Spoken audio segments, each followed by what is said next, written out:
आज हम लोग पढ़ेंगे प्राकृतिक संसाधन का तीसरा पार्ट। आज हम लोग कितना पार्ट पढ़ेंगे? प्राकृतिक संसाधन का तीसरा पार्ट। फर्स्ट पार्ट आप लोगों ने पढ़ लिया, दूसरा पार्ट भी पढ़ लिया। आप लोग यहाँ हैं? चलिए हम लोग अब तीसरा पार्ट पढ़ेंगे। और आज हम लोग आम्ल वर्षा पढ़ लिए थे, मानसून पढ़ लिए थे, ये सब पढ़ लिए थे। आज हम लोग पढ़ेंगे सीधा सीधी जल का महत्व के बारे में, जल के बारे में, इन सभी चीजों के बारे में ध्यान से पढ़ेंगे कि जल प्राकृतिक संसाधन में महत्वपूर्ण भूमिका रखता है। जल रखता है कि नहीं रखता है?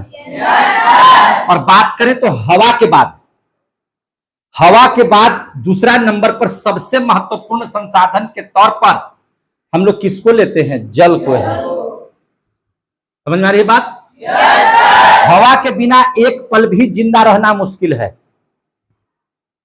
लेकिन हवा के बाद जल ही एक ऐसा संसाधन है जिसके बिना रहना बहुत मुश्किल है। क्लियर हो गए? तो जल आज हम लोगों को पढ़ना है और जल पढ़ेंगे। देखिए अभी जो आप पढ़ रहे हैं जल के बारे में, या जो पहले ही से लिखा हुआ है, तो मैंने कहा ना कि सुबह के जो बैच है जो 6 बजे से चलते हैं, उसमें हम लोग इस चीज को पढ़ा चुके हैं। और जब पढ़ाए तो स्थिति हुआ कि उन्हीं का लिखा हुआ यहां पे आपका मिल गया हमको। तो जब मिल गया लिखा हुआ तो और हम दोबारा लिखने का क्यों प्रयास करें? सिर्फ इसको देखना है और समझ लेना है। बहुत आसान है, ऐसा नहीं है। नाम भले है केमिस्ट्री का प्राकृतिक संसाधन, केमिस्ट्री में प्राकृतिक संसाधन हम लोग पढ़ रहे हैं, लेकिन केमिस्ट्री का चैप्टर है, इसके बावजूद ये सब जियोग्राफी है। सब क्या है? जियोग्राफी है। केमिस्ट्री और जियोग्राफी का मिक्सचर है ये चैप्टर प्राकृतिक संसाधन। समझ में आ गई बात? और उसी का आज हम लोग तीसरा पार्ट देख रहे हैं। तो थोड़ा बढ़िया से बैठ जाइए ताकि हम लोग पढ़ाई को शुरू कर दें। तो आज हम लोग अम्ल वर्षा के बाद पढ़ेंगे जल के बारे में। और देखिए जल क्या है? तो जल ही जीवन है। आप देखिएगा लिखा हुआ मिलेगा कि जल ही जीवन है। अमूल्य चीज है ये, समझे कि नहीं? और इसके बारे में सबसे बढ़िया इस बात को समझिए कि जल मानव जीवन का मुख्य आधार है। जल अगर न रहे तो आदमी तड़प तड़प के मर जाएगा पानी के बिना। जल के बिना जीवन संभव ही नहीं है ना? लिखा हुआ लाइन, जल के बिना जीवन संभव ही नहीं है। चूंकि आपकी कोशिका का आपके शरीर का निर्माण कोशिकाओं से हुआ है, और कोशिका के अंग में आपने पढ़ा होगा वेसल्स के बारे में, जहां पे उनको पानी की जरूरत है। कोशिका के एक कोशिका में जल की आवश्यकता है। और आपका भी शरीर 3 हिस्से में जल का ही बना हुआ है, जल से ही बना हुआ है। जल हमारे जीवन के लिए बहुत महत्वपूर्ण है। हम लोगों के लिए ही नहीं बल्कि संसार के सभी जीव जंतुओं के लिए, संसार के सभी जीव जंतुओं के अलावा पादपों के लिए तो खरी, इसके बिना पेड़ पौधे प्रकाश संश्लेषण की क्रिया कर ही नहीं सकते। उनका पूरा का पूरा जीवन किस पर निर्भर है? पानी पर। तो इसीलिए क्या कहते हैं कि जल के बिना जीवन संभव नहीं है। आधुनिक समय में आपको अगर खेतों की सिंचाई करना हो, उसके लिए क्या चाहिए? पानी चाहिए। आपको विद्युत का उत्पादन करना हो, बिजली बनाना हो, उसके लिए भी आपको क्या चाहिए? पानी। जल यातायात, आप देखिएगा समुद्री इलाकों में है ना, हम लोग जल के मार्ग से एक स्थान से दूसरे स्थान जाने में भी काम करते हैं। उसके बाद जितने भी उद्योग धंधे चलते हैं उनमें भी पानी की आवश्यकता है। आप देखे होंगे घर में भी आपको मसाला वगैरह बनाने के लिए पानी की आवश्यकता है, ईटा फुलाने के लिए पानी की आवश्यकता है कि नहीं? आपको छत की ढलैया करने के लिए पानी की आवश्यकता है कि नहीं है? बताइए। जल का प्रयोग किया जाता है। इसके अलावा जल का इस्तेमाल मनुष्य अपने दैनिक कार्यों में करता है। प्रतिदिन हर एक काम को, जैसे आपको कपड़ा खींचना हो तो जल की जरूरत है, आपको खाना बनाना हो तो जल की जरूरत है, हर वो काम, आपको मुंह ही धोना है तो जल की जरूरत है। बात समझ आ रही है ना? हर जगह जल की आवश्यकता है। और आपको पता होना चाहिए कि जल जो है पृथ्वी का करीब, जितना में पृथ्वी है, पृथ्वी का 72% भाग में जल है। हम लोग कहते हैं ना कि 3 हिस्सा में जल है, 1 हिस्सा में पृथ्वी है। बोलिए, बोलते हैं कि नहीं बोलते हैं? तो 3 हिस्सा का मतलब कितना? 72% भाग में क्या है? जल है। 72% भाग में, उस 72% का 97% जो भाग है, जो 72% जल है, जितना जल है 28% में तो भूमि है। है कि नहीं? उस 28% में आधा भूमि पर तो आपका नदी है, नहर है, तालाब है, आहर है, मरुस्थल है, झील है, ये सब सारे चीज है। समझ में आ रही है बात ना? कहीं कहीं ऐसा भी है कि मरुस्थल है तो वहां पे हम लोग रह ही नहीं सकते हैं। तो हमारे पास जमीन बहुत कम है, ज्यादा हिस्सा में क्या आपको दिखाई देगा? पानी। लेकिन आपको जान करके आश्चर्य होगा कि 72% पानी है बाबू, लेकिन जितना पानी है उसका 97% भाग जो पानी का है वो खारा जल है, जिसको आप पी नहीं सकते हैं। खारा जल पी पाइएगा? नहीं पी पाइएगा। खारा जल को हम लोग पी नहीं पाते हैं। 97% भाग में, और 2% उसका जो भाग है वो बर्फ बना हुआ है, हिमालय पर्वत है, मतलब बर्फ का पहाड़ है वो, जिसका यूज आप नहीं कर सकते हैं। तो रह गया कितना परसेंट? 1%। 97% तो खारा जल, और 2% में बर्फ, तो 97 और 2 99। 1% जो जल है जिसको हम लोग पीने के युक्त में यूज करते हैं, 1% जल को हम लोग मीठा जल कहते हैं, जिसका इस्तेमाल हम लोग पीने के लिए करते हैं। उसी जल का इस्तेमाल हम लोग गाड़ी धोने के लिए कर रहे हैं, उसी जल का इस्तेमाल हम लोग जो है से गाड़ी के अलावे जो है से जानवरों को धोने के लिए कर रहे हैं, कपड़ा धोने में यूज कर रहे हैं, है ना, लैट्रिन में पानी डालने के लिए उसका यूज कर रहे हैं, खाना बनाने के लिए उस पानी का यूज कर रहे हैं, खेतों में सिंचाई के लिए उसी पानी का यूज कर रहे हैं जो पानी पीने वाला है। 1% पानी। सोचिए पानी जो पीने वाला पानी है कितना कम है। आपको इससे नहीं पता चलता है कि आपको 20 रुपया में 1 लीटर पानी मिलता है। बोतल लेते हैं ना आप लोग 1 लीटर का, कितना रुपया में देता है? तो आप बताइए पानी सस्ता है जी? लेकिन आपके यहां अगर पानी पर्याप्त मात्रा में है तो एक तो आप लोगों ने किया क्या है, हर जगह, हर घर में, हर गांव में, प्रत्येक घर में समरसेबल लग गया है। लगा है कि नहीं लगा है? एक गिलास पानी भी लेना है तो टपक से उसको टिप दिए, एक गिलास पीना है और 10 बाल्टी पानी बर्बाद कर देना है। जबकि आपको पता होना चाहिए कि पानी इतना कम है हम लोगों के पास कि पानी का महत्व जानना है तो आप यहां से बहुत जल्दी, बहुत ज्यादा दूर नहीं, आप गया चले जाइए। पानी के बिना लोग छछन जाते हैं। पानी उनको नहाने के लिए नहीं मिलता है पानी, लेकिन हम लोग पानी को बर्बाद कर रहे हैं। क्योंकि हमारे पास है तो बर्बाद कर रहे हैं। जब ये बर्बाद हो जाएगा तो पानी पीने के लिए नहीं मिलेगा। 1% को बचाना होगा, आपको इसका मिसयूज नहीं करना होगा। आप पानी को बहा करके छोड़ देते हैं नली नहर पोखर में गिरने के लिए, नहीं करना होगा। फिर पानी आपको दिक्कत पड़ जाएगा, पानी आपकी कमी हो जाएगी। गाड़ी धोने में हम लोग कितना पानी को बर्बाद करते हैं कि नहीं करते हैं? हमारे घरों में जाइएगा, हम लोगों के घरों में जाइएगा तो क्या है, तो कोई आदमी है ना नहा रहा है तो लगातार नहा रहा है, टंकी भर गया, उसके बाद पानी गिर रहा है तो गिर रहा है, कोई देखने वाला नहीं। समझ में आ रहा है? देखिए यहां लिखा हुआ है पृथ्वी का करीब 72% भाग जल से ढका हुआ, समस्त जल का 97% भाग खारा जल है। लिखा हुआ है 2% क्या है? बर्फ है। शेष 1% जल मीठे जल है।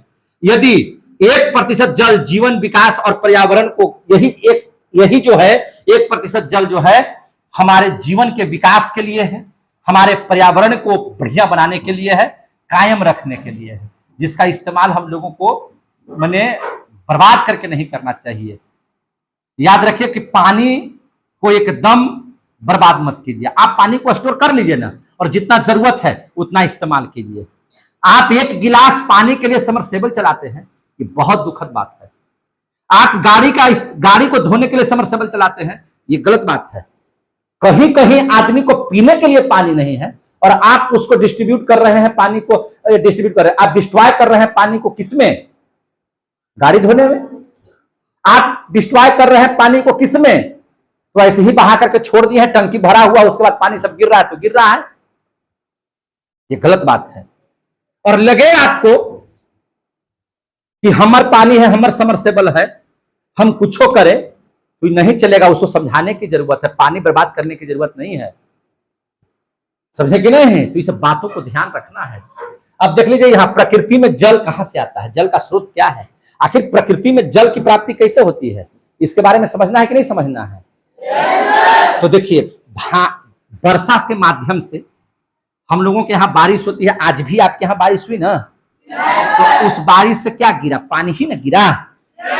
और ये पानी कहाँ गया? तो ये पानी नदी में, नहर में, जलाशयों में, जमीन पर, छत पे, आपके घर में, यही ना पानी गया है।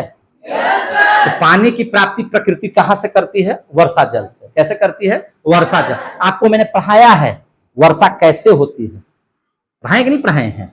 आपको बताया है ना जी कि जब ठंडी हवाएं, जब गर्म हवा ऊपर उड़ जाती है तो ठंडी हवाएं भर जाती है, और कुछ देर के बाद फिर वो भी गर्म होकर के उड़ जाती है ऊपर में, जलवाष्प बनकर क्या हो जाती है? उड़ जाती है। और फिर वो ठंडा होकर के क्या करती है? संघनित हो जाती हैं। और संघनित का मतलब क्या हुआ कि अगर जलवाष्प ठंडा होकर के द्रव बन जाए तो उसी को तो संघनन करते हैं। तो यही होता है बरसात के दिनों में कि जो हवा, हमारी बात ध्यान से सुनिए, हमारी बात, जो हवाएं पहले ठंडी थी अब वो गर्म हो गई है, आसमान की ओर चली गई हैं, और आसमान में जाकर के फिर वो ठंडी हो रही हैं। और जब गैस ठंडा होगा तो वह क्या बनेगा? द्रव में परिवर्तित हो जाएगा, पानी बरसेगा। ऐसे ही ना पढ़ाए हैं आपको बरसात के बारे में। तो और याद रखिएगा, भारत में वर्षा अच्छी होती है। भारत में कुल वर्षा 3.7 गुना 10 के पावर 12 घन मीटर प्रतिवर्ष होता है। तो इसके माध्यम से हम लोगों को पानी की प्राप्ति होती है। और क्या है इस पानी की प्राप्ति के लिए? सतही जल। सतही जल किस जल को कहेंगे? आहर का जल, नाहर का जल, पोखरा का जल, नदी का जल, झील का जल, समुद्र का जल, ये सब तो भैया है ना कहीं ना कहीं सतह पर ना है। तो इसको क्या कहेंगे? सतही जल। क्या कहेंगे इसको? सतही जल। और रह गया भूमिगत जल। तो भूमिगत का मतलब क्या होता है? भूमिगत, भूमि के अंदर, वह जल जो भूमि के कहां है? अंदर में है। अच्छा, आप समरसेबल लगवाते हैं तो क्या करते हैं? जमीन की खुदाई करते हैं कि नहीं करते हैं? और जमीन की जब खुदाई होती है मशीन से तो देखते ना नीचे पानी है, तभी ना पानी को हम लोग समरसेबल से खींचते हैं। तो वो पानी कहां है? भूमि के ऊपर है कि भूमि के नीचे है? तो जो जल भूमि के गत में होगा, जो जल भूमि के अंदर होगा, तो उसको हम लोग कौन सा जल कहेंगे? तो काहे टेंशन लेते? नहीं समझ में आ रहा है? तो इसको हम लोग क्या कहेंगे? भूमिगत जल कहेंगे। अब जरा सा देख लीजिए, जल का महत्व क्या है, पानी का महत्व क्या है। आप पढ़े लिखे लोग हैं, आप पढ़ाई कर रहे हो, तो जल को समझना होगा, बर्बाद नहीं करना होगा। जल की बातों को नहीं अगर समझ पा रहे हैं तो आने वाले समय में आप जल के लिए तरसेंगे। समझे कि नहीं? और इसका दर्द है उन लोगों से पूछिए जहां जल की कमी है। आप तो पानी वाले जगह पर हैं जहां पूरा पानी चापाकल के माध्यम से, कुएं के माध्यम से, समरसेबल के माध्यम से निकाल रहे हैं और बहा रहे हैं है ना? कहीं कहीं तो नहाने का भी पानी नहीं है, पीने का पानी नहीं, पीने का पानी नहीं, नहाने का तो बहुत दूर की बात है। पीने के लिए पानी लोग लाइन में लग जाते हैं और है ना अपने घरों में उस तरह से पानी को जैसे लाते हैं जैसे लगता है कि वो अमृत का कलश है। और हम और आप इसका वैल्यू नहीं समझते हैं। और पर्याप्त मात्रा में अगर कोई चीज आपके पास उपलब्ध है ना तो उसका वैल्यू हम लोग देते भी नहीं है। कष्ट तब नजर आता है ना, जब वह चीज होता नहीं है और उसके लिए तरसते हैं, है कि नहीं है? तो इसलिए जल के महत्व को समझिए ध्यान से। पहला है जैविक प्रक्रियाओं में। अरे भैया, मैंने कहा कि जीव का निर्माण कोशिकाओं से होता है और प्रत्येक कोशिका को क्या चाहिए? जल की बूंदे चाहिए, जल चाहिए। आपके शरीर में बहुत सारी कोशिकाएं हैं, असंख्य कोशिकाएं हैं। उन असंख्य कोशिकाओं को भी क्या चाहिए? पानी चाहिए। समझे कि नहीं? यही बात तो लिखे हैं कि जल के बिना किसी भी जीव की कोशिकाएं जीवित ही नहीं रह सकती हैं। अगर जल नहीं होगा तो कोशिका नहीं होगा, कोशिका नहीं होगा तो कोई जीव जंतु नहीं होगा, क्योंकि किसी भी जीव जंतु का निर्माण किससे हुआ है? उसकी कोशिकाओं से हुआ है। पढ़े हैं कि नहीं पढ़े हैं? तो भैया जब जीवते नहीं रहेगा तो बात ही खत्म हो गया। कोशिकाएं ही मर जाएंगी तो आपका अस्तित्व समाप्त हो जाएगा। तो यही है जल का महत्व जैविक प्रक्रियाओं में। मानव जीवन के लिए आपको भोजन कर लिए, तो भोजन पचना चाहिए। इसके लिए क्या चीज की जरूरत है? पानी की। क्या चीज जरूरत है? पानी की। समझ में आ रही है बात? मानव के लिए तो समझिए कि आपको सुबह से शाम तक पानी की जरूरत है, हर वक्त पानी की जरूरत है। आपको दवा खाने के लिए पानी की जरूरत है, आपको खाना बनाने के लिए पानी की जरूरत है, आपको जो है मुंह हाथ धोने के लिए भी पानी की जरूरत है, आपके शरीर को साफ रखने के लिए भी पानी की जरूरत है, आपके कपड़ों को साफ करने के लिए भी पानी की जरूरत है ना। पीने से लेकर के नहाने तक के सब जगहों पर, है ना, सब जगहों पर पानी की जरूरत है। मानव के लिए तो खरी बहुत महत्वपूर्ण चीज है पानी।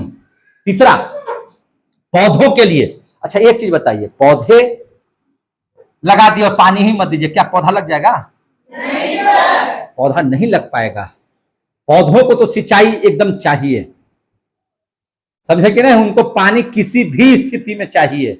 तो पौधों के लिए तो भैया, पेड़ पौधों के लिए तो, चूंकि पेड़ पौधे जमीन से जल लेते हैं और कहां खींच करके ले जाते हैं, पत्तियां उनको जलवाष्प बना करके उड़ाती रहती हैं। नीचे से जल लेता है, जड़ पानी को भेजता है, पत्तियां उसको जलवाष्प बनाकर क्या करती हैं? उड़ाती हैं। और यह प्रक्रिया हमेशा चलते रहता है। इसलिए पानी की आवश्यकता पेड़ पौधों को तो एकदम सबसे ज्यादा है। और वो हम लोग की तरह नहीं, बड़ी बड़ी मात्रा में पानी की उनकी आवश्यकता है। पानी की कमी होगी, पेड़ पौधे जिंदा नहीं रह पाएंगे। अब देख लीजिए जरा सा, अगर पानी है तो हम और आप नासमझ होने की वजह से उसको प्रदूषण कर देते हैं, प्रदूषित कर देते हैं। तो सबसे पहले देखते हैं कि जल प्रदूषण है क्या चीज। कोई चीज बढ़िया है, अगर उसमें कोई गंदगी मिला दीजिएगा तो प्रदूषण कहेंगे कि नहीं उसको? कहेंगे कि नहीं कहेंगे? आप लोग पढ़ने वाले बच्चे हैं, इसमें से 2-4 को जो है न पढ़ने वाला अगर बच्चा होगा और वो आपको बिगाड़ना शुरू कर देगा तो क्या होगा? प्रदूषण हुआ कि नहीं हुआ? तो बस जल प्रदूषण को इसी माध्यम से समझ लीजिए, प्राकृतिक या मानव जनित कारणों से जल की गुणवत्ता में गिरावट, चाहे वो प्राकृतिक माध्यम से हो या मानवों के द्वारा, अगर ऐसा कोई कारण हो जिसमें जल का जो गुण है, जल की जो गुणवत्ता है, जो क्वालिटी है, अगर वह ना मिले तो हम लोग कह सकते हैं ना कि जल का प्रदूषण हो गया है। जैसे आपको अगर कह दिया जाए कि जमुना का पानी पीजिए, आप पी पाइएगा? क्या बोलिएगा कि सब कल कारखाना का पानी तो इसी में गिर रहा है, पानी दूषित है। आप कैसे जान गए कि दूषित है? इसलिए ना जान गए कि टोटल चीज को आपने देखा, सारे कल कारखाने, घरों से, नलियों से, घरों की नलियों से जाने वाला पानी सब कहां जा रहा है? नदी में जा रहा है। कल कारखानों का पानी कहां जा रहा है? नदी में जा रहा है। आपका दिमाग काम किया कि नहीं सब गंदा पानी है, इसको पिएंगे तो रोग हो जाएगा। इसका मतलब क्या कि पानी में यह चीज मिलना चाहिए नहीं, लेकिन मिला तो वो नदियां प्रदूषित हुई कि नहीं हुई? जैसे अभी आपका पीने वाला पानी बोतल में रखे हैं और आकर के कोई व्यक्ति उसमें धूरी डाल दे तो क्या वह पानी पीने लायक रहेगा? नहीं। मतलब क्यों नहीं पीने लायक है भैया? प्रदूषित हो गया वो पानी। वो पानी क्या हो गया?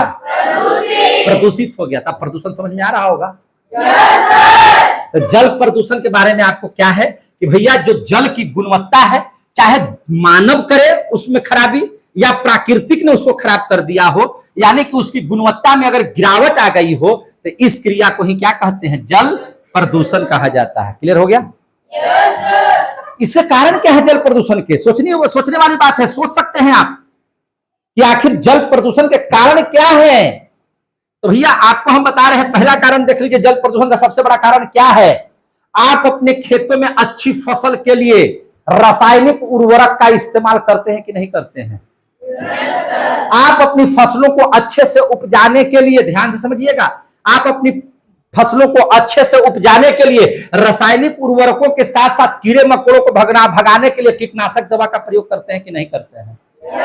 आपने कभी गौर किया कि वो कीटनाशक दवा पानी के साथ बगल वाले खेत में जा रहा है और वहां से होते हुए नदियों में, तालाबों में, झरनों में, है ना, आहर में, पोखर में, नहरों में जा रहा है कि नहीं? वो पानी, वह पानी कैसा पानी है? तो उसमें रासायनिक उर्वरक मिला हुआ पानी है या कीटों को मारने वाली दवाओं को वाला पानी है?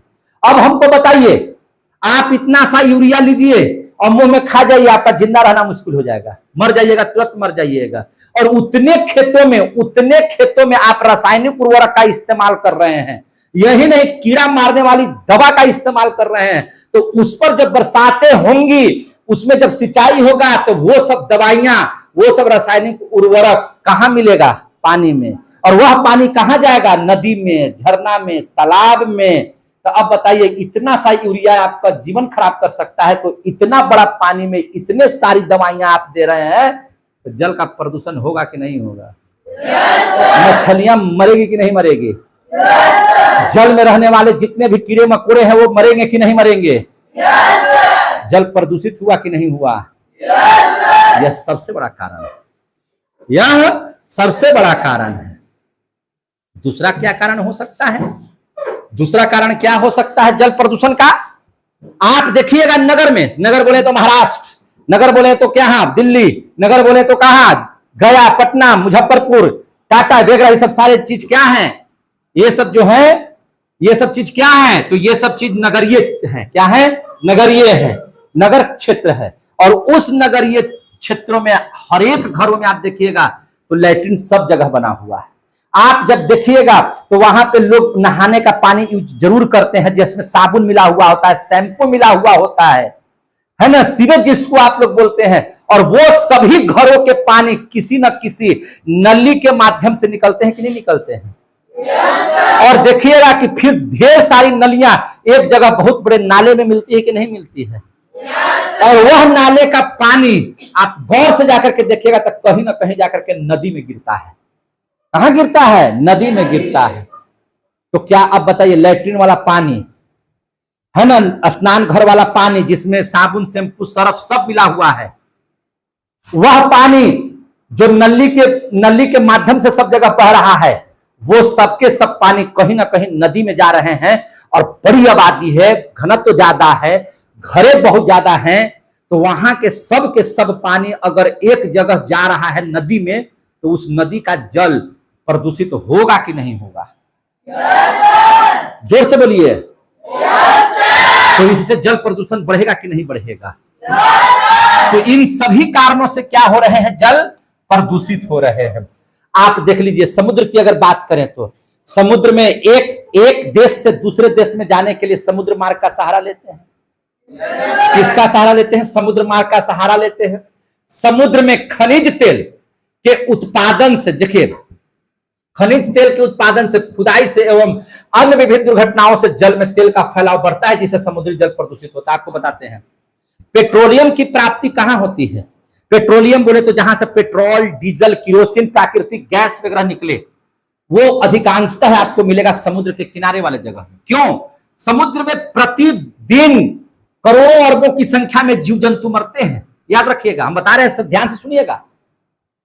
प्रत्येक दिन जीव जंतु मर रहे हैं उसमें, और मर करके सड़ रहे हैं, गल रहे हैं, और सेना हमारे धीरे धीरे उनका अपघटन हो रहा है, वो टूट रहे हैं।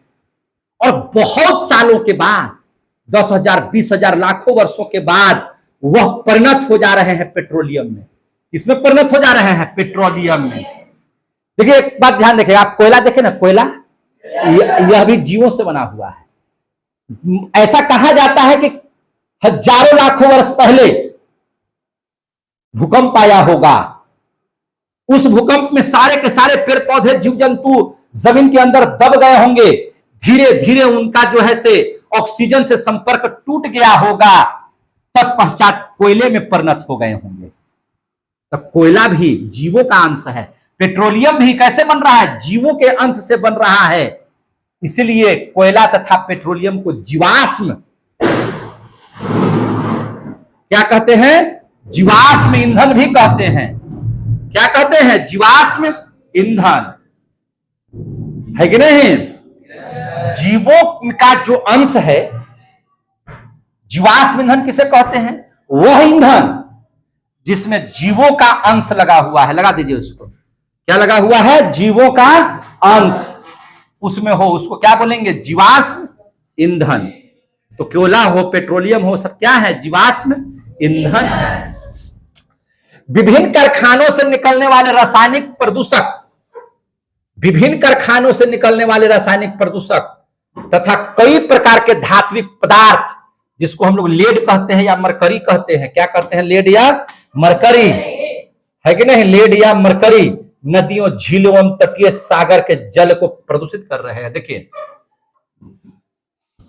शहर है तो कारखाना होगा, है कि नहीं? चूंकि आप देखिए, कारखाना क्यों नहीं होगा?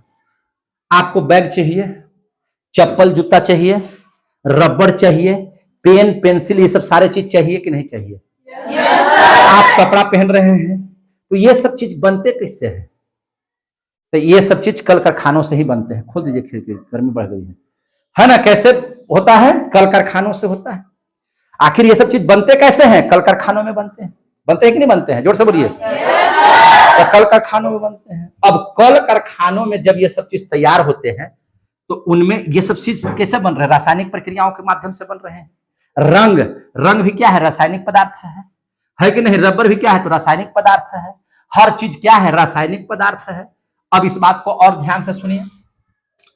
अब उस रासायनिक पदार्थ में हो सकता है कि लेड भी हो, लेड मैंने शीशा भी हो, मरकरी भी हो, ये सब सारे चीज हो सकते हैं। और इन सारे कारखानों के कचड़े, इन सारे कारखानों के कचड़े और इन सारे खराब पदार्थ नली के माध्यम से कहां जा रहे हैं? तो कहीं ना कहीं नदी, तालाब, झील में ही जा रहे हैं। कारखाना में तो रहेगा नहीं, तो निकलेगा ही निकलेगा। तो वो सब सारे निकल रहे हैं। तो ये क्या कर रहे हैं? ये प्रदूषित कर रहे हैं कि नहीं प्रदूषित कर रहे हैं? अब जरा सा ध्यान दीजिए। भारत का नक्शा आपको याद होगा तो आप महाराष्ट्र सागर के किनारे हैं, गोवा सागर के किनारे है, केरल सागर के किनारे है, कर्नाटक सागर के किनारे है, तमिलनाडु सागर के किनारे है, आंध्र प्रदेश सागर के किनारे है, बोलिए उड़ीसा सागर के किनारे है। इन सभी जगहों में लगने वाले, फिर से देखिए, हमारा ध्यान भी देखिए, हाथ भी देखिए, इन सभी जगहों में लगने वाले कल कारखाने से निकलने वाला पानी सब कहां जा रहा है? सागर में। अरे सागर के किनारे तो सागर में ना जाएगा जी? है कि नहीं? हिंद महासागर के महाराष्ट्र वाला साइड को क्या कहते हैं? उधर वाला को अरब सागर। इधर जो उड़ीसा देने जो है, पश्चिम बंगाल देने है, उसको बंगाल की खाड़ी कहते हैं।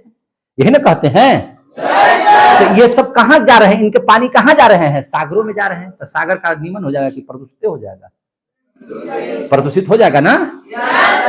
और जब लेड जैसा चीज जाएगा, उसमें शीशा जैसा पदार्थ जाएगा, मरकरी जैसा पदार्थ जाएगा, तो आप हमको जरा सा जवाब दीजिए, क्या समुद्र में पाए जाने वाले जितने भी जीव जंतु हैं वो स्थिर से रह पाएंगे? नहीं सर। उनकी मृत्यु होना निश्चित है कि नहीं है? तो जल प्रदूषण को समझ में आ रहा होगा आप लोगों को? यहां तक बात समझ में आ गई? अगला देख लीजिए। आणविक एवं नाभिकीय ऊर्जा के प्रयोग से हम लोग आणविक और नाभिकीय ऊर्जा का प्रयोग भी इतना ज्यादा कर रहे हैं कि उनके प्रयोग से रेडियो सक्रिय पदार्थ, कैसा पदार्थ? रेडियो सक्रिय पदार्थ जल को प्रदूषित कर रहे हैं। किसको प्रदूषित कर रहे हैं? जल को। और इस तरह से हमारा जल क्या हो रहा है? प्रदूषित हो रहा है। आ रहा है जल प्रदूषण क्या है से? अगर परीक्षा में लिखने के लिए आ जाएगा तो मेरी बात समझ में आ रही है? समझ में आ रही है ना? अब देख लीजिए, जल प्रदूषण का नियंत्रण करना जरूरी है कि नहीं जरूरी है? अरे भैया, जल का प्रदूषण रोकना होगा ना। जल प्रदूषित हो रहा है तो इसको बचाना होगा ना। तो कैसे बचाएंगे? तो देखिए, हर व्यक्ति के घरों से निकलने वाले कचरे को निर्धारित स्थान पर फेंकना चाहिए। यह नहीं कि आप कहीं नली में डाल दीजिए, कहीं जाकर के किसी तालाब में डाल दीजिए, है ना, जिसमें जीव जंतु पानी पी रहे हैं उस जगह डाल दीजिए। नहीं, आपको इस पर ध्यान रखना होगा। कूड़े कचरों को, है ना, एक ऐसा निर्धारित स्थान तय करना पड़ेगा, है ना, जहां पे उसको फेंकेंगे और कभी उसका ये होगा तो उसका हम लोग हटाने का प्रयास करेंगे। अभी आप लोग देखिएगा, आपको सुबह सुबह व्हिसिल बजाते हुए कचरा लेने वाला आता है, लेने वाला आता है ना। वो आपके घर टू घर क्यों जा रहा है? ताकि आपके यहाँ गंदगी जो है इधर उधर न जाए, वह उसको एक जगह पर, निर्धारित जगह पर जाकर के उसको फेंक देगा। तो इससे हम लोग जल प्रदूषण को रोकने में बहुत हद तक सफल हो पाएंगे। दूसरी बात, कारखानों से निकलने वाले गंदे जल को बिना शोधित किए गए नदियों, झीलों या तालाबों में विसर्जित नहीं करना चाहिए। जैसे कल कारखानों से, आप लोग इधर ध्यान दीजिए, कल कारखानों से निकलने वाला जो गंदा जल है, उस गंदा जल को क्या करना होगा? जैसे देखिए, आज हम लोग घर में आरओ क्यों लगाए हैं? कि भैया जो पानी आ रहा है वह शुद्ध पानी है, उसको वह क्या करता है, फिल्ट्रेट करके शुद्ध कर देता है। करता है कि नहीं करता है? तो इसी प्रकार से कल कारखानों से जो निकलने वाले जो जल हैं, उस जल को शोधित करना होगा। क्या करना होगा? शोधित करना होगा। और शोधित करके हम लोगों को उसके पानी को भी कंट्रोल करना होगा। और कुछ पानी को हमको जो शोधित करके शुद्ध किया गया हो, उस पानी को रिजर्व करना होगा। बाकी कूड़े कचरे जो हैं उसको अलग स्थानों में, यानी कि नदियों झीलों से अलग गिराना होगा। समझे कि नहीं? वह नदियों में न जाए, तब जाकर के जो है जल प्रदूषण को कुछ हद तक रोक सकते हैं। सरकार को चाहिए था कि जल प्रदूषण के नियंत्रण से संबंधित उपयोगी और थोड़ा सा कानूनी पेच को मजबूत बना दे, है कि नहीं? ताकि लोग डरे कि अगर ऐसा करेंगे तो हम पर कानूनी कार्रवाई हो जाएगी। कैसे? जैसे आज आप किसी जीव जंतु को मारते हैं तो कार्रवाई हो जाती है ना? तो अब हम लोग किसी जीव जंतु को नहीं मारते हैं। पेड़ काटते हैं तो आप पर FIR दर्ज हो जाता है ना? तब हम लोग डर से पेड़ नहीं काटते हैं। इसी तरह से जल को नियंत्रित करने के लिए, है ना, कुछ ऐसा नियम आ जाना चाहिए था कि दिमाग में लोगों को हो जाता कि अगर ऐसा कर दिए तो हम पर कानूनी कार्रवाई हो जाएगी। तो लोग उसको करने से डरता, जल प्रदूषण करने से डरता। अब देख लीजिए, आम लोगों को जल प्रदूषण से होने वाले नुकसान से अवगत कराना चाहिए। जैसा हमने आपको क्या किया, हमने आपको जल के बारे में, जल के प्रदूषण के बारे में, जल के रख रखाव के बारे में बढ़िया से बताए ना। तो दिमाग आपका काम कर रहा है कि नहीं भाई, जल को प्रदूषित नहीं करना चाहिए? दिमाग काम किया कि नहीं किया आपका? तो आप लोग जब जान गए हैं तो यह बात अन्य लोगों को बता करके उसका क्या नुकसान होता है जल प्रदूषण से, अगर इसके बारे में अगर आप बता दीजिएगा तो कुछ हद तक जो लोग जल प्रदूषित कर रहे थे उस पर शायद कंट्रोल कर पाएंगे, है कि नहीं? और इस तरह से जल प्रदूषण को हम लोग रोक सकते हैं। जल प्रदूषण समाप्त हो गया, है ना? अब हम लोग आ जाते हैं मिट्टी में। कहां आ जाते हैं? मिट्टी में। नया टॉपिक आ गया जिसका नाम है मिट्टी। मिट्टी को अंग्रेजी में क्या कहते हैं? सॉइल। क्या कहते हैं? सॉइल। आखिरी मिट्टी है क्या चीज? मिट्टी कहेंगे किसको? तो भैया मिट्टी, आराम से इसकी परिभाषा आप दे सकते हैं कि पृथ्वी तल की ऊपरी सतह। अरे भैया पृथ्वी है, पृथ्वी तल का जो सबसे ऊपर का हिस्सा है उसी को क्या कहते हैं? मिट्टी। उसी को क्या कहते हैं? मिट्टी। अरे पृथ्वी का ऊपरी सतह जिस पर पेड़ पौधे उगाए जाते हैं, जीव जंतु निवास करते हैं, है ना, जिस पर हम लोग अपना आवास वगैरह बना करके रहते हैं, उसी जगह को तो मिट्टी कहते हैं। समझ में आ गई बात? और यही बात लिखा हुआ कि पृथ्वी तल की ऊपरी सतह जिसमें पेड़ पौधे उगाए जाते हैं मिट्टी कहलाती है। मिट्टी अनेक प्रकार के अवयवों से मिलकर के बनी है। मिट्टी में ऐसा नहीं है कि सिर्फ ये धुरी है और ये है, नहीं, उसमें भी बहुत प्रकार के चीज हैं, जटिल मिश्रण है ये, है ना, वो बहुत सारे अवयवों से मिलकर के बने हैं। तो मिट्टी में मुख्य रूप से क्या क्या चीज, मिट्टी के अवयव क्या है, यानी कि मिट्टी क्या क्या चीज से निर्माण हुआ है। तो उस मिट्टी में आपको जल मिलेगा, उस मिट्टी में आपको वायु मिलेगा, उस मिट्टी में कार्बनिक पदार्थ मिलेंगे, उस मिट्टी में अकार्बनिक पदार्थ मिलेंगे, उस मिट्टी में खनिज मिलेंगे। क्या मिलेंगे? खनिज। इन सब सारे चीजों से मिलकर के किसका निर्माण हुआ है? मिट्टी का। इन सभी चीजों से क्या चीज का निर्माण हुआ है? मिट्टी का। अब हम लोग जल के बारे में पढ़ लेते हैं, है ना। जल कैसे है मिट्टी में भैया? तो देखिए यहाँ पे मिट्टी के कणों के बीच आप जब देखिएगा, आप सीधा जान जाइए कि जल है कि नहीं। आप एक काम कीजिए, जा करके मिट्टी को कोड़िए तो नीचे आपको दिखाई देगा कि मिट्टी में नमी है। ऊपर की मिट्टी भले सूखी हुई नजर आएगी, लेकिन जब उसको कोड़िएगा तो अंदर की मिट्टी आपको लगेगा कि इसमें पानी मिला हुआ है ना, थोड़ा सा एकदम नमी टाइप का होगा। इसका मतलब है कि उसमें जल है कि नहीं? उसमें क्या है? जल है। और मिट्टी के अंदर में जल नहीं अगर रहता तो पेड़ पौधे कैसे उसको अपनी ओर खींच लेते पानी को? पेड़ पौधे क्या करते हैं? पेड़ पौधे मिट्टी से ही क्या चीज की प्राप्ति करते हैं? जल की प्राप्ति करते हैं। करते हैं कि नहीं करते हैं? तो इसका मतलब कि मिट्टी में जल है। अब देख लीजिए वायु। तो मिट्टी के कणों के बीच, आप जो मिट्टी देख रहे हैं उसके कणों के बीच रिक्त स्थान होते हैं, और उस रिक्त स्थान, जहां भी रिक्त स्थान होगा तो वायु होगा कि नहीं वहां पे? तो निश्चित है कि उनके रंध्रों में जल के साथ साथ क्या रहती है? वायु भरी रहती है। जल के साथ साथ क्या भरी रहती है? वायु भरी रहती है। तीसरा है कार्बनिक पदार्थ। कार्बनिक पदार्थ किसे कहेंगे? तो देख लीजिए, कार्बनिक पदार्थ का मतलब हो गया कि वैसा चीज जो मृत जीवों के सड़ने से, वैसा चीज जो मर गया है, मरने के बाद क्या हो गया? सड़ गया है, तो उससे कार्बनिक पदार्थ आ जाते हैं। क्या आ जाते हैं? कार्बनिक पदार्थ, जिन्हें हम लोग क्या कहते हैं? ह्यूमस कहते हैं। जिसको हम लोग क्या कहते हैं? ह्यूमस। क्या कहते हैं उसको? ह्यूमस। ह्यूमस मिट्टी को नाइट्रोजन एवं फास्फोरस प्रदान करता है। ह्यूमस मिट्टी को कौन कौन सा चीज प्रदान करता है? नाइट्रोजन और फास्फोरस। आ रहा समझ में? तो जिसमें कार्बन मौजूद है, जिस पदार्थ में कार्बन मौजूद है उसको क्या कहेंगे? कार्बनिक पदार्थ। भैया कार्बन बोले तो आप भोजन करते हैं ना, तो भोजन का सूत्र क्या होता है? देखिए भोजन का सूत्र होता है C6H12O6। ये क्या है? कार्बन है ना जी। तो आपको लगे कि जो जो चीज भोजन करता है उस सभी चीजों में कार्बन है, तो आप कह सकते हैं कि प्रत्येक चीज में कार्बन मौजूद है। और कार्बन जिस चीज में मौजूद है उस पदार्थ को हम लोग कौन सा पदार्थ कहेंगे? कार्बनिक पदार्थ कहेंगे। जब कोई जीव जंतु मर जाता है, सड़ जाता है, उसमें निश्चित है कि कार्बन होगा, है ना। उसी से क्या बन जाता है? कार्बनिक पदार्थ। और ये कार्बनिक पदार्थ क्या हो जाते हैं? ह्यूमस का निर्माण कर देते हैं। किसका निर्माण कर देते हैं? ह्यूमस का। ह्यूमस मीन्स क्या चीज बोले तो वह मिट्टी जहां पे आप केचुआ उचुआ देखे हैं कि नहीं, जिसको आप लोग चेरा कहते हैं, मछली बझाने में काम करते हैं, है ना। मछली फंसाने के लिए आप लोग मुंह पर क्या लगा देते हैं? चेरा, और मछली फंसाते हैं, है कि नहीं। तो चेरा वगैरह क्या करता है? मिट्टी को भुरभुरा बनाता है। मिट्टी को क्या करता है? भुरभुरा बनाता है, समझे कि नहीं। यानी कि ह्यूमस प्रदान करता है। ह्यूमस बोले तो ह्यूमस मिट्टी को क्या दे देती है? नाइट्रोजन और फास्फोरस दे देती है, जिससे कोई भी अगर फसल उगाइएगा ना इस मिट्टी में तो बड़ा शानदार उगेगा, खूब फलेगा, खूब विकास करेगा। आ गया समझ में? अब आ जाइए अकार्बनिक पदार्थ, जिसमें कार्बन मौजूद नहीं हो, जिसमें कार्बन मौजूद नहीं हो।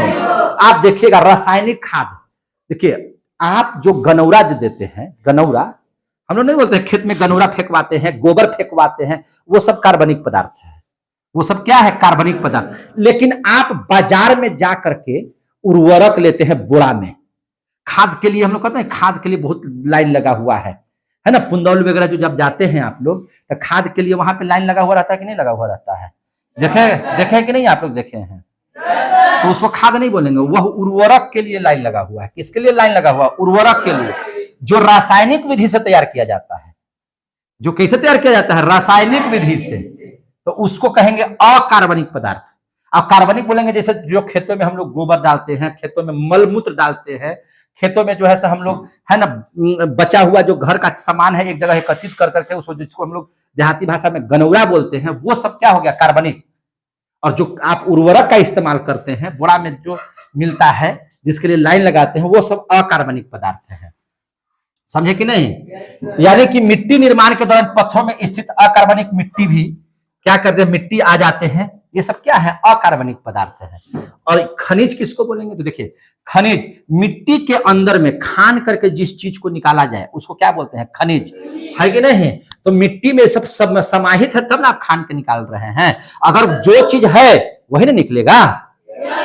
तब मिट्टी में आपको मिल जाएगा क्या चीज? Hydrogen, oxygen, phosphorus, potassium, calcium, magnesium, iron, etc है। और इन सभी को क्या कहेंगे? खनिज बोलेंगे। क्या बोलेंगे? खनिज। अब आ गया समझ में? अब आता है मिट्टी का निर्माण कैसे होता है। क्या आता है? मिट्टी का निर्माण कैसे होता है, जरा इस पर हम लोग विचार कर लेते हैं।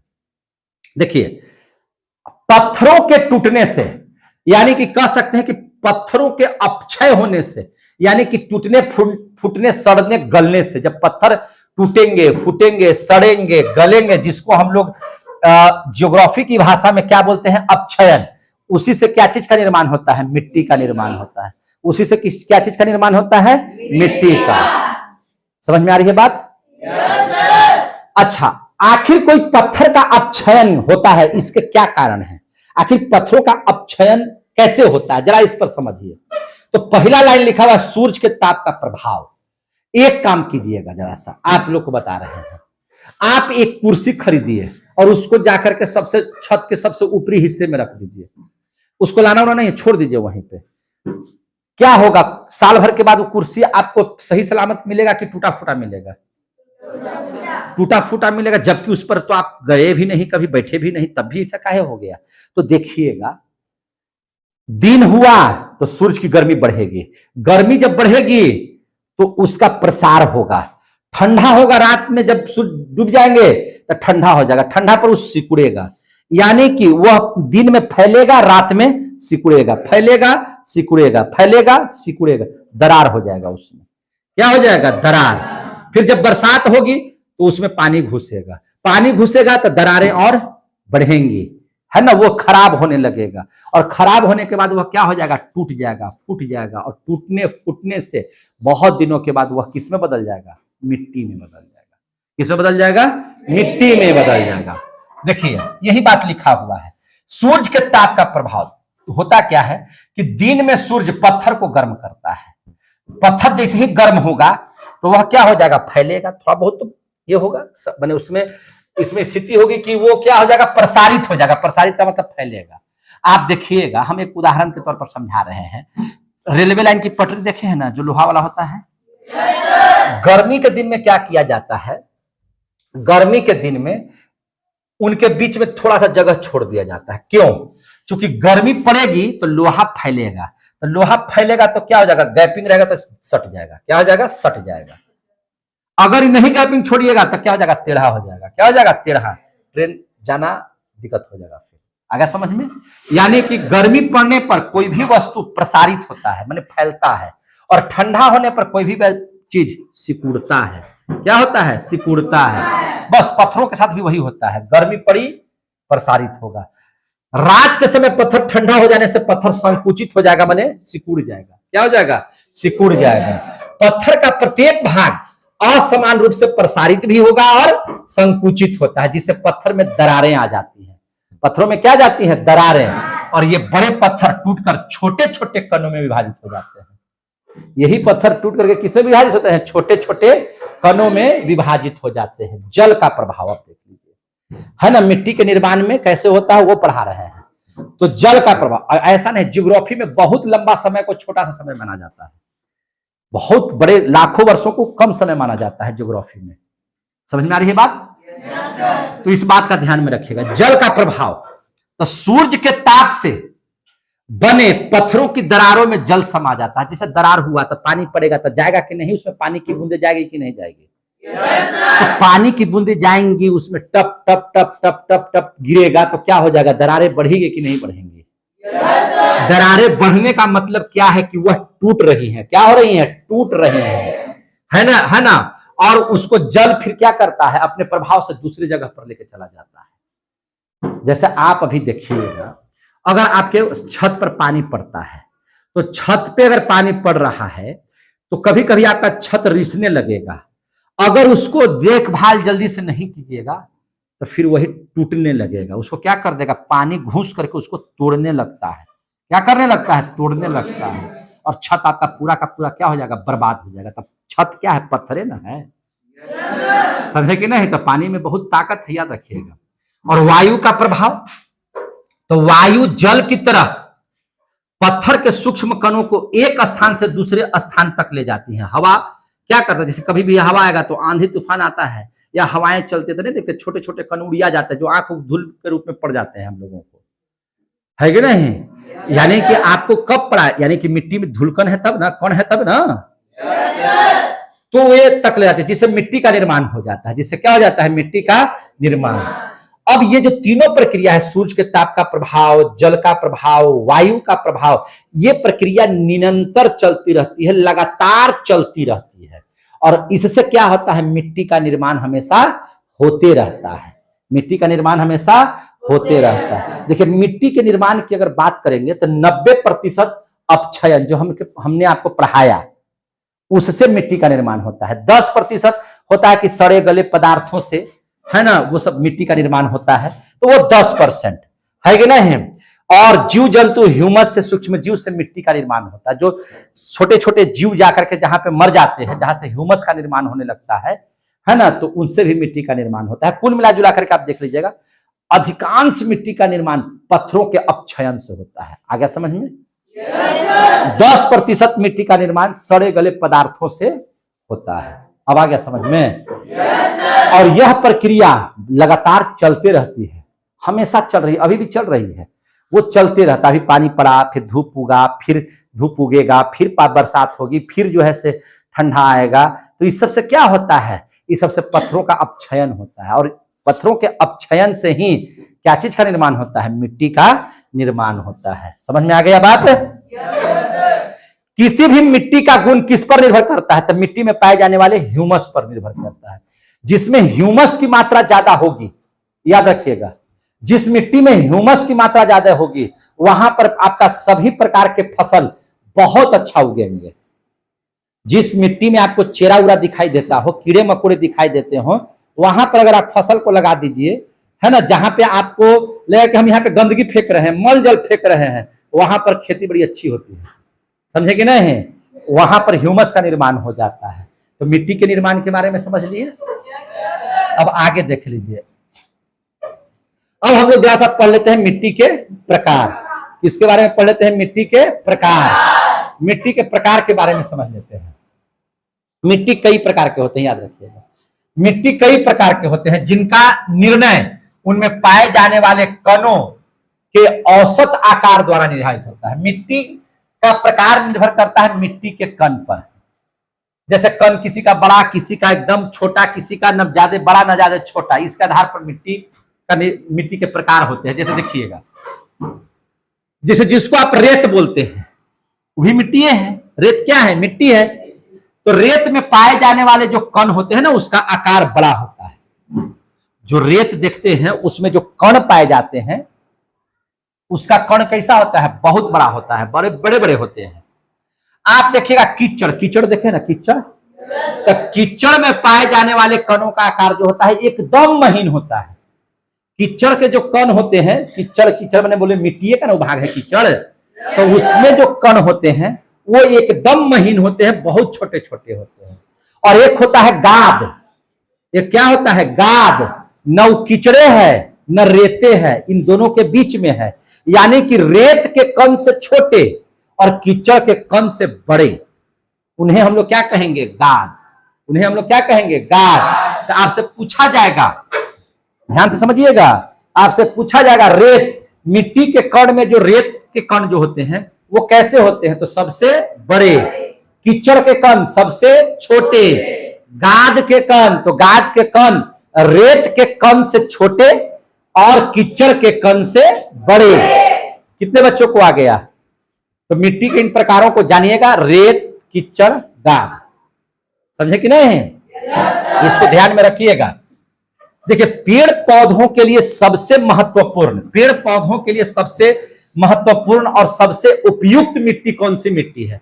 तो उसका सबसे उपयुक्त मिट्टी है दोमट मिट्टी, या उसी को कहते हैं जलोढ़ मिट्टी। जलोढ़ नाम से ही स्पष्ट है, जलोढ़। नदियों के किनारे जितनी भी मिट्टियां होती हैं सब लगभग जलोढ़ मिट्टी होती है। क्या होता है? जब होता क्या है कि जब पानी आता है तेज रफ्तार से नदियों में, तो वह आसपास के किनारों पर, आसपास की मिट्टियों पर, है ना, वो अपनी नदी की मिट्टी को जा करके उस पर उड़ेल देता है। क्या करता है? उड़ेल देता है, यानी कि उस मिट्टी पर उड़ा देता है। जल से उसको क्या करता है? उड़ा देता है। तो जल से अगर एक मिट्टी की परत को दूसरे मिट्टी की परत से ढक दिया जाए जल के माध्यम से, तो जल ने उड़ा दिया, इसीलिए उस मिट्टी का नाम हो गया जलोढ़। क्या नाम हो गया? जलोढ़। तो उस मिट्टी को हम लोग कौन सी मिट्टी कहते हैं? जलोढ़। और उस जलोढ़ मिट्टी में आपको रेत भी होगा, उस जलोढ़ मिट्टी में आपको कीचड़ भी होगा, उस मिट्टी में आपको जो है से गाद भी होगा। चूंकि तीनों चीज उपस्थित है ना, तीनों प्रकार के चीज उसमें उपस्थित है। तो पेड़ पौधों के लिए हर चीज जिस जगह पर उपस्थित हो वह मिट्टी कौन सी मिट्टी है? जलोढ़ या दोमट मिट्टी। क्लियर हो गए? और इस आधार पर, है ना, हम लोग देखेंगे कि गाद कीचड़ का मिश्रण होता है, जिससे ह्यूमस और सूक्ष्म जीव भी पाए जाते हैं, जिससे मिट्टी की उर्वरता बरकरार रहती है। समझे कि नहीं? अब जैसे देखिए, मिट्टी के ढेर सारे प्रकार होते हैं। जलोढ़ मिट्टी, जिसको दोमट मिट्टी कहते हैं, काली मिट्टी, लाल मिट्टी, पीली मिट्टी, लेटराइट मिट्टी, है ना, शुष्क मृदा या शुष्क मिट्टी, लवण मृदा, पिटमय मृदा, पर्वतीय मृदा, ये सब इसके प्रकार हैं जो आपको ध्यान में रखना है। अगर यह ज्योग्राफी होता तो इस सब को हम बारी बारी से पढ़ाते कि इसका जलोढ़ नाम का है पड़ गया, काली का है नाम पड़ गया, लाल का है नाम पड़ गया। जब ज्योग्राफी पढ़ाएंगे तो पूरा मिट्टी को और बढ़िया से विस्तार से पढ़ाएंगे। क्योंकि अभी हम केमिस्ट्री पढ़ा रहे हैं, प्राकृतिक संसाधन पढ़ा रहे हैं, तो यहाँ इसके प्रकार को नहीं पढ़ना है, इसीलिए हम इसको यहीं पे रखने देते हैं। अब आते हैं मिट्टी के कार्य को, कि मिट्टी का भैया कार्य क्या है। पढ़ना जरूरी है ना मिट्टी के कार्य को। तो मिट्टी का कार्य क्या है, समझ में आ रहा है जो इतना बोल रहे हैं से हम। तो मिट्टी का कार्य है, पहला, मिट्टी पौधों को यांत्रिक सहायता प्रदान करती है। अगर ये मिट्टी न रहे तो क्या पेड़ पौधे खड़ा रह पाएंगे? सीधा बैठिए, सीधा बैठिए, सीधा बैठिए। अगर मिट्टी न रहे तो क्या पेड़ पौधे खड़े रह पाएंगे? अगर मिट्टी नहीं होगा तो क्या पेड़ पौधे जड़ों से उसमें से जल को अवशोषित कर पाएंगे? तो मिट्टी क्या करती है? मिट्टी जो है पेड़ पौधों को यांत्रिक सहायता प्रदान करती है, उसको जकड़े रहती है। याद रखिएगा, पौधों की जड़ें मिट्टी से ऑक्सीजन प्राप्त करती हैं। मिट्टी से क्या मिलता है उनको? ऑक्सीजन। देखिए, कोई भी जीव जंतु हो, याद रखिएगा ध्यान से, भोजन बनाने के लिए प्रकाश संश्लेषण की क्रिया में उनको कार्बन डाइऑक्साइड चाहिए। लेकिन आदमी हो या पेड़ पौधे हो, श्वसन क्रिया में उनको क्या चाहिए? ऑक्सीजन ही चाहिए। आ गया समझ में? पौधे अपनी वृद्धि विकास के लिए पौधे अपनी वृद्धि विकास के लिए आवश्यक पौष्टिक तत्व मिट्टी से प्राप्त करते हैं। मिट्टी में 16 प्रकार के पोषक तत्व पाए जाते हैं। याद रखिएगा, मिट्टी में कितने प्रकार के पोषक तत्व पाए जाते हैं? 16 प्रकार के, उससे भी कहीं ज्यादा। और ये सब किनको प्राप्त होते हैं? पेड़ पौधों को। तो ये सब कहां है? मिट्टी में। यानी कि सारे प्रकार के पोषक तत्व पेड़ पौधों को कौन देती है? मिट्टी। इसलिए मिट्टी महत्वपूर्ण है कि नहीं है? तो यही तो पढ़ रहे हैं कि भैया मिट्टी का महत्वपूर्ण कार्य क्या क्या है। तो समझ में आ गई बात? आगे चलिए, अब देख लीजिए, अब भी आ गया मृदा प्रदूषण। अब आ गया क्या चीज? मृदा प्रदूषण। तो जरा सा ध्यान दे दिया जाए मृदा प्रदूषण पर, है कि नहीं? देखिए, मृदा प्रदूषण तो मिट्टी से उपयोगी घटकों का, जैसे जल की गुणवत्ता जिस चीज से कम हो जाए, चाहे प्राकृतिक द्वारा कम हो या जो है हम लोग उसको किसी विधि से कम कर देंगे, तो जल का प्रदूषण हुआ कि नहीं हुआ? उसी प्रकार से मिट्टी का प्रदूषण कैसे होगा? तो मिट्टी से उपयोगी घटकों का हटना, जो उसमें उपयोगी चीज है, मिट्टी में जो उपयोगी चीज है वो अब नहीं रहा, वह अब नहीं रहा, चाहे जो कारण हो उसका। अब उसमें जो है घटक नहीं रह गए, लाभदायक घटक नहीं रह गए, उपयोगी घटक नहीं है। दूसरे हानिकारक पदार्थ का मिट्टी में मिलना और हानिकारक पदार्थ मिल गया, तो भैया देखिए, लाभदायक चीज हटा, हानिकारक चीज आया, तो मिट्टी की उर्वरता रहेगी कि खत्म होगी? जोर से समझ करके बोलिए, खत्म हो जाएगी। तो मिट्टी की उर्वरता चाहे जिस माध्यम से खत्म हो, वही तो मिट्टी प्रदूषण है। उसी को क्या बोलेंगे? मिट्टी प्रदूषण। उसी को कहेंगे मृदा पॉल्यूशन, सॉइल, है ना? हम लोग क्या बोलेंगे उसको? हाँ, प्रदूषण, है ना? माने खराब चीजों का आना, अच्छे चीजों का जाना, क्या कहलाता है? प्रदूषण कहलाता है। अगर यह मिट्टी के साथ हो रहा है तो मिट्टी प्रदूषण, जल के साथ हो रहा है तो जल प्रदूषण, वायु के साथ हो रहा है तो वायु प्रदूषण, है ना? या ध्वनि के साथ हो रहा है तो ध्वनि प्रदूषण। आ रहा समझ में? मृदा प्रदूषण का मानव पर भी प्रभाव पड़ेगा, तो कहीं नहीं पड़ेगा जी? पूरा कचरा का फेंकने जाएंगे आसमान में कि जाएगा जमीन में पर? पूरा कचरा कहां लोग फेंकता है? तो इससे मिट्टी का प्रदूषण नहीं होता है क्या? इससे मिट्टियों का प्रदूषण होता है, साथ ही साथ वह कूड़ा कचरा बरसात में नदी में पहुंच जाता है तो जलों का प्रदूषण हो जाता है। अगर वो महकने लगेगा तो वायु का भी प्रदूषण हो जाएगा। समझे कि नहीं समझे? तो इसलिए मिट्टी को प्रदूषण को रोकना होगा, यानी कि कूड़ा कचरा को नियंत्रित जगह पर फेंकना होगा, नियंत्रित करके फेंकना होगा, निर्धारित जगह पर फेंकना होगा। समझे कि नहीं समझे? ये नहीं कि जने मन तने फेंक फाक देंगे। तो कूड़े कचरे भूमि प्रदूषण का अतिरिक्त जल एवं वायु प्रदूषण में भी वृद्धि करता है।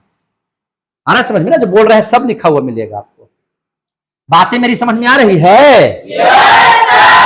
कूड़े कचरे के सड़ने गलने से अनेक प्रकार की विषैली गैसें, आप वैसे जगहों पर जाइए ना, टाउन में जानते हैं क्या करेगा? कोई एक जगह रहेगा, वहां पर खाली कूड़ा कचरा फेंका जाएगा, वहां जाइएगा तो बर्दाश्त नहीं होगा, आप रह नहीं पाइएगा, है ना? दुर्गंध फैला हुआ रहेगा।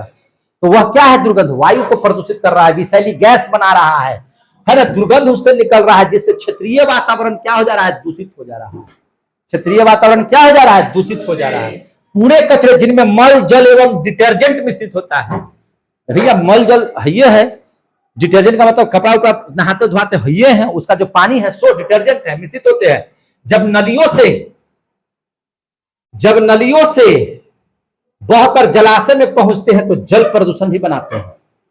जल प्रदूषण का भी ये होता है। तो क्या मृदा प्रदूषण का नियंत्रण करना जरूरी है कि नहीं जरूरी है? तो कैसे होगा? तो होगा कैसे? पूरे कचरे को नष्ट करना होगा। पूरा कचरा को क्या करना होगा? नष्ट करना होगा। यह सबसे बढ़िया बात है कि पूरा कचरा को कंपोस्ट बना दीजिए। क्या बना दीजिए? कंपोस्ट। और उसी कंपोस्ट का इस्तेमाल कीजिए खाद के तरह तरह खेतों में। तो एक तो पूरा कचरा सड़ गल करके क्या बना दिया? कंपोस्ट। और उसी को उठाइए और खेत में डाल दीजिए तो सबसे ज्यादा ह्यूमस का निर्माण हो जाएगा। तो कूड़ा कचरा को अगर आप ह्यूमस बना करके, है ना, कंपोस्ट बना करके अगर खेतों में ले जाइएगा तो कूड़ा कचरा ज्यादा नहीं लग पाएगा और हम लोगों को मृदा प्रदूषण होने से उसको हम लोग बचा भी सकते हैं। कचरों का पुनः चक्रण करके भी हम लोग बचा सकते हैं। देखिए, कचरा के तौर पर हम लोग प्लास्टिक वगैरह भी फेंक देते हैं। उन प्लास्टिक जैसे बोतल उतल क्या है, सब पूरा कचरा हो गया। पानी पिए, बोतल फेंक दिए। अब देखिएगा, बोतल चुन करके ले जाता है और फिर से अगर बोतल के प्लास्टिक को गला दिया जाए तो गला करके फिर से प्लास्टिक का निर्माण किया जा सकता है, फिर से उस बोतल का निर्माण किया जा सकता है। तो वैसे चीज जिनका फिर से निर्माण हो, पूरा कचरा के तौर पर उसको अलग कर लेना चाहिए और पुनः निर्माण के लिए उसको भेज देना चाहिए, है कि नहीं? और जो अवशिष्ट और है उसको आप भले फेंक सकते हैं, लेकिन वैसे चीज जिनका पुनः चक्रण हो जाए उनको फेंकने की जरूरत नहीं है। ये चीज आप लोग समझ गए? अभी कुछ हो गया था क्या?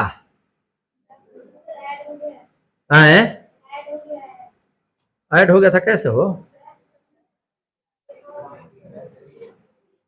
बाबुआ? अब आप समझ गए? अब देख लीजिए, प्लास्टिक थैलियों से प्रदूषण। क्योंकि हमने प्लास्टिक का नाम लिया, सबसे ज्यादा प्रदूषण की वजह है सब्जी वगैरह जो टांग करके हम लोग ब्लैक वाला या व्हाइट वाला पॉलिथीन में लाते हैं कि नहीं लाते हैं? हम लोग उसमें टमाटर, बोदी, भिंडी भर करके ले आते हैं, आलू वगैरह सब ले आते हैं। और आप इसका इस्तेमाल कहाँ करते हैं पता है? वही आलू का छिलका छीले और उसी में पैक किए और सुबह उठे और फटाक से बाहर अपना फेंक दिए। क्या होगा इससे पता है? प्लास्टिक सड़वे नहीं करता है जल्दी, समझे कि नहीं? अब देखिए क्या क्या चीज हो सकता है अगर ऐसे करके फेंक दीजिएगा। अगर वह प्लास्टिक नली में गया तो नली को जाम करेगा कि नहीं करेगा? नली को जाम करेगा कि नहीं करेगा? तो नली का पानी फिर बाहर निकलेगा?